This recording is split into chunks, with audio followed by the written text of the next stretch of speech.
This could well be the most important video that you'll ever see. So please pay attention, watch the video till the end.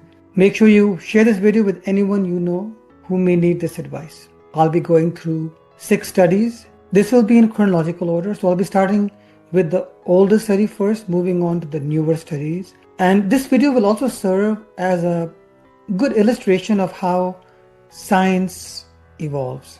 How we had a certain perspective of a heart-healthy diet in the 80s and 90s and how that changed as science evolved. It's important to understand that science is always evolving. But ultimately, science is what we can determine as fact. Anything else is belief.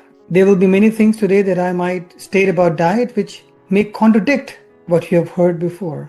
You may, for example, believe that saturated fats like ghee are healthy for you.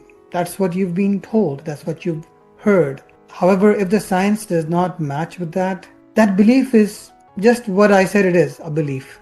It's not a fact. For that to be a factual belief, it would need to have the backing of scientific research. So even before starting the video, I'd like to say that to the ghee lovers and butter lovers, if you're planning to inundate the comment section with contradictory claims, then please make sure you share the evidence, you share the science. Don't just share what you believe, share any scientific evidence that you can to back your claims. As I said in the beginning of the video, I do want you to see the change in approach with studies as science evolves. The first 3 studies were done in the early 90s, and the diet that they considered to be the best diet for reduction in heart disease, and it did show some promise, was a low-fat diet. But the next 3 trials are more recent trials and would challenge the notion that a low-fat diet is the best diet. As we will see in the next study we discuss, this was instead using a Mediterranean-style diet, which is not a low-fat diet. However, it is a high healthy fat or good fat diet with a low bad fat diet.